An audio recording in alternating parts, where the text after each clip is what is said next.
Aula número 3, calorimetria. A calorimetria estuda o calor, que é representada pela letra Q, e a unidade usual é a caloria.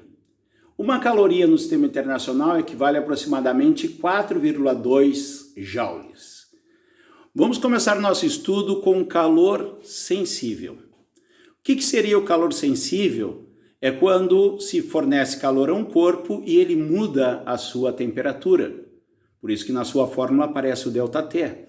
Quanto mais calor, mais vai variar a sua temperatura. Bom, a formulazinha do calor sensível é muito conhecida como Q-macete, sendo o M a massa, o C o calor específico e o ΔT a variação de temperatura. Bom, o que seria o calor específico? O calor específico depende da substância. Cada substância vai ter um calor específico.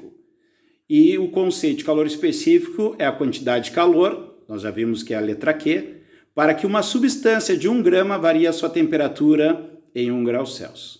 Vamos para um exemplo mais prático aqui. Nós temos 2 calores específicos aqui. O calor específico da água, que é 1 caloria por grama grau Celsius. É bom o aluno saber que é um dos maiores, já vou dar um exemplo mais prático. E o calor específico do alumínio, que é 0,22 calorias por grama grau Celsius. Bom, a água tem um calor específico alto.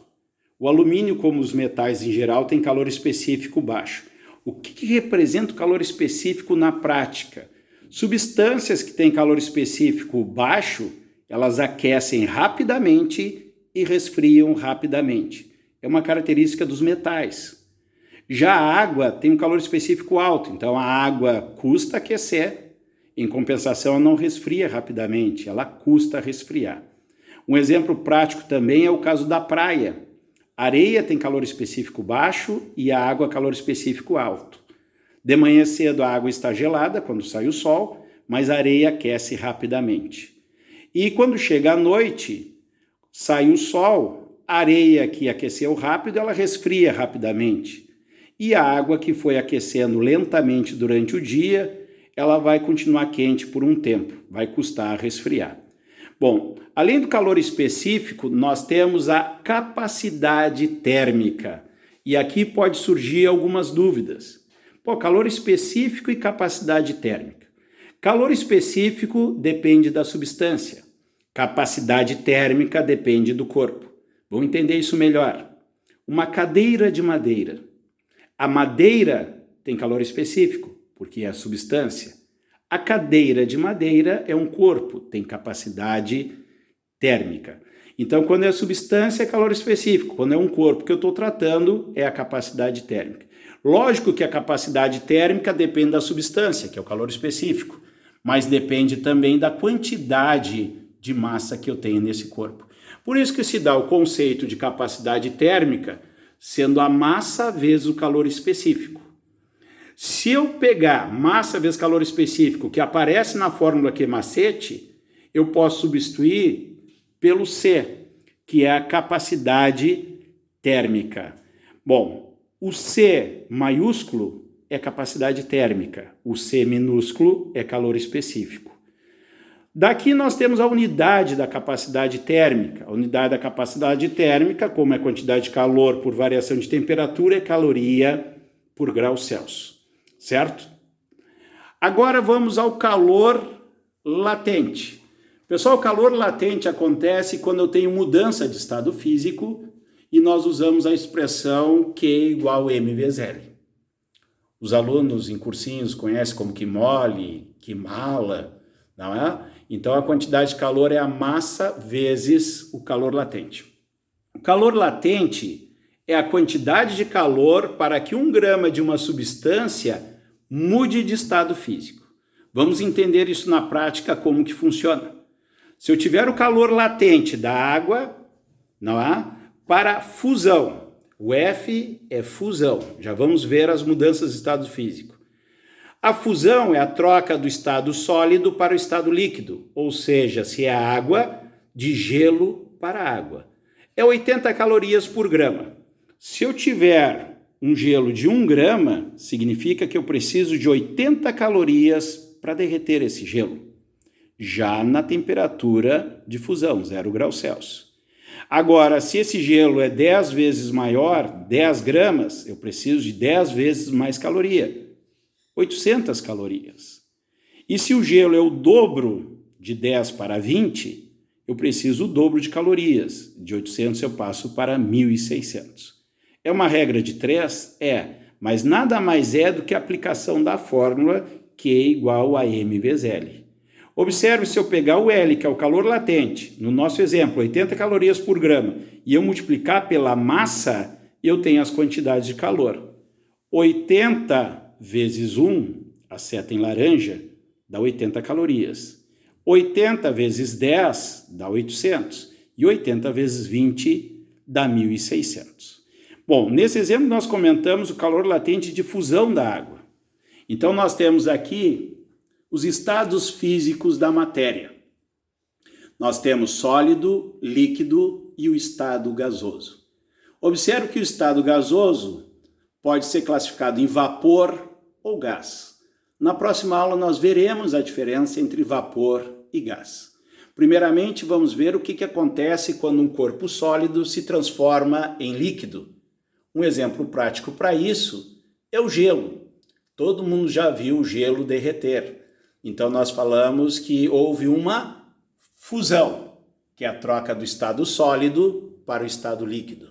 Agora, quando o líquido se transforma no estado gasoso, esse processo é chamado de vaporização.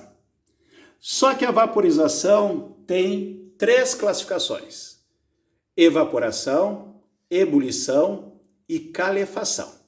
Qual é a diferença básica entre elas? O tempo em que o processo acontece.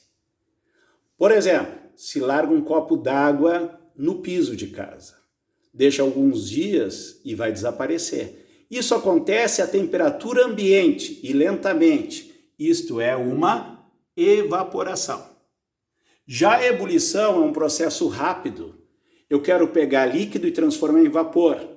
Eu quero pegar água e transformar em vapor. O que eu faço? Ponho numa chaleira e ponho na boca do fogão.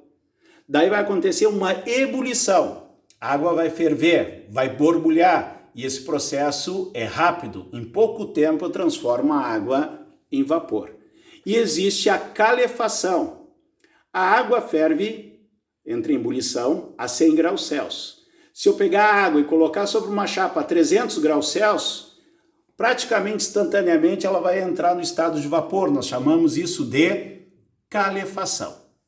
Então nós vimos aqui a fusão e a vaporização. Agora vamos ver o processo contrário. Quando eu tenho estado gasoso e quero transformar no estado líquido, nós chamamos esse processo de condensação ou liquefação. Qual é a diferença da condensação para a liquefação? Lembre do gás de cozinha, GLP. Gás liquefeito do petróleo. Então, quando for gás para líquido, é liquefação. Quando for vapor para líquido, é chamado de condensação. Todo mundo já deve ter visto, por exemplo, uma panela de arroz, quando se abre, ela está com água na tampa da panela.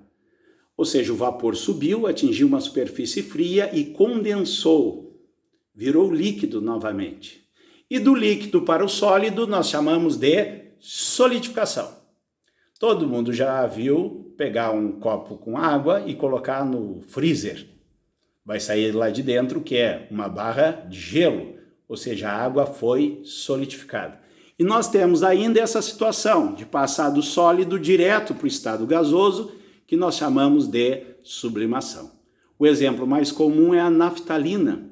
São bolinhas que se coloca dentro de um roupeiro, de um armário, e não passa pela fase líquida, ela se transforma diretamente para o vapor, não é? E nós temos o caso de sublimação mais comum.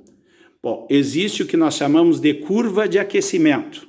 Um gráfico que eu vou ter no eixo X a quantidade de calor que eu vou aplicar no corpo, e no eixo Y nós temos a temperatura.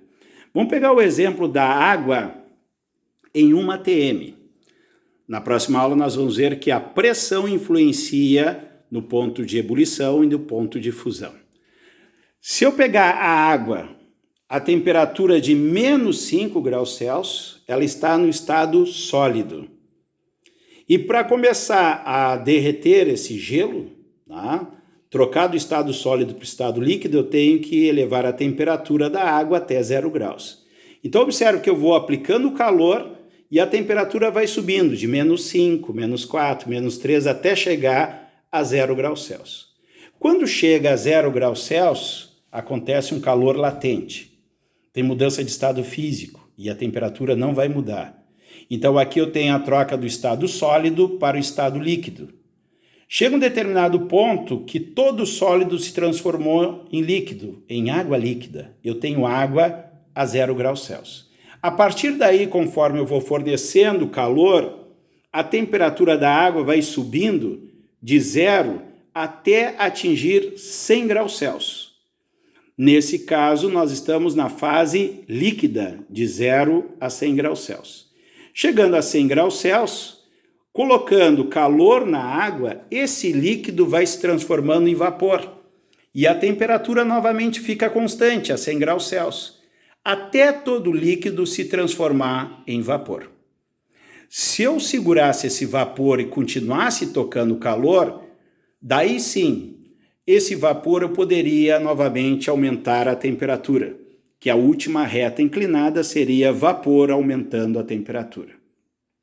E no final dessa aula nós temos o último assunto, que é a troca de calor.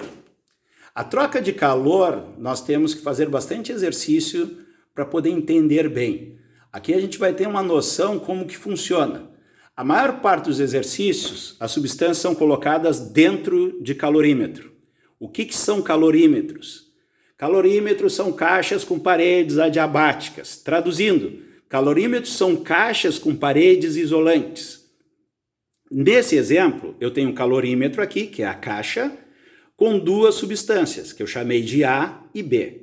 Como a temperatura de A é maior que a temperatura de B, teremos calor passando de A para B. No nosso exemplo, o corpo A perde 20 calorias. Consequentemente, como só tem o corpo B, ele vai receber essas 20 calorias. Aí o calorímetro. O calorímetro, pelo fato de ser ideal, ele não troca calor com os elementos lá dentro. Então, o A perdeu 20 calorias, usaremos o sinal de menos para representar a perda de calor, então que A é menos 20 calorias, e o B recebe 20 calorias, mais 20 calorias, dando um total de 0. Chegamos à conclusão que a quantidade de calor de A mais a quantidade de calor de B é igual a 0. No segundo exemplo, nós temos 3 corpos dentro de um calorímetro ideal. Calorímetro ideal, ele não troca calor com os elementos lá dentro. Então, só vai ter troca de calor entre os elementos A, B e C. Se o elemento A perdeu 100 calorias, ou seja, menos 100 calorias, e o B recebeu 30, você, por dedução, vai chegar à conclusão que o C recebeu 70, porque menos 100 mais 30 mais 70 dá igual a 0. Então, nós temos que QA mais QB mais QC é igual a 0. Chegamos à conclusão que não interessa a quantidade de elementos que nós temos dentro do calorímetro. Nós vamos somar as quantidades de calor e vamos igualar a 0. Sempre tendo cuidado se não tem troca de estado físico. Se houver, temos que considerar o calor latente dentro dessas quantidades de calor. E por último, quando nós temos uma situação que o calorímetro é real. Geralmente esses exercícios, eles dão a capacidade térmica do calorímetro. Aqui eu tenho um calorímetro real com 3 corpos, A, B e C. Como é que eu faço o exercício? A quantidade de calor do corpo A, mais a quantidade de calor do corpo B, mais a quantidade de calor do corpo C, mais a quantidade de calor do calorímetro. Por quê? Porque se o calorímetro é real, ele vai trocar calor com os elementos lá dentro. Vou igualar a 0, porque nós já vimos que eu tenho que somar todas as quantidades de calor e igualar a 0. E como geralmente é dada a capacidade térmica do calorímetro, no lugar da quantidade de calor do calorímetro, eu faço capacidade térmica vezes variação de temperatura.